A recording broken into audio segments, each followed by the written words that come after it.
Hello বন্ধুরা, গরিব ছেলের গার্ডেনে সবাইকে স্বাগত। আজকে তোমাদের সামনে আমার ছাদ বাগানে কি কি ভ্যারাইটি ড্রাগন ফ্রুটের চারা আছে সে ভিডিও নিয়ে চলে আসলাম তোমাদের সামনে। আর চ্যানেলটিকে যদি এখনও সাবস্ক্রাইব না করে থাকো, প্লিজ সাবস্ক্রাইব করে নাও নতুন নতুন ভিডিও আগে দেখার জন্য।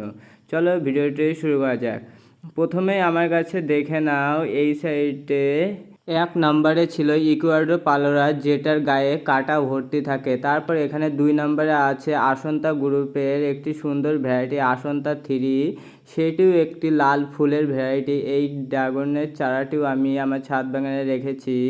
3 নম্বরে আছে হাওয়াইয়ান অরেঞ্জ, এটি লম্বাটে ফল হয়। এই ফলটিও খেতে অনেকটা সুস্বাদু, অনেকটা বড় সাইজেও হয়। তারপর তোমরা যেটা দেখতে পাচ্ছ এটা হলো বেবি চিরাডো। এই গাছটি তোমরা শখের জন্য তোমাদের ছাদ বাগানে একটি করে অবশ্যই লাগাতে পারো।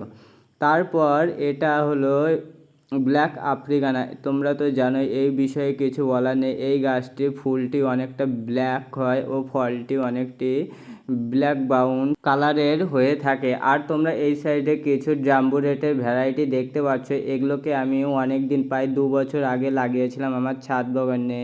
ও এগুলোকে আমি টেলিস পদ্ধতিতে না লাগানোর কারণে অনেকটা সমস্যার সম্মুখীন হচ্ছি।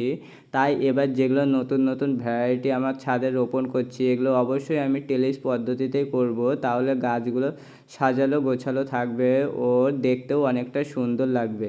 তাই তোমরা যারা ছাদ বাগানে আছো তারা অবশ্যই টেলিস পদ্ধতিতে লাগাবে।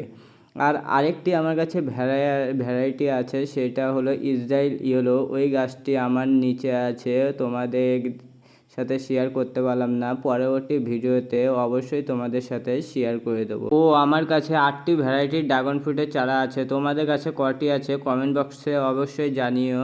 আর ভিডিওটি কেমন লাগলো কমেন্ট করে অবশ্যই জানিও। ও এখন তো আমি চারা দিতে পারবো না, ফল ফুল না হওয়া পর্যন্ত আমি কাউকে চারা দেবো না, কারণ ম্যাচিওর ডাল না ছাড়া কাউকে দেওয়া যাবে না।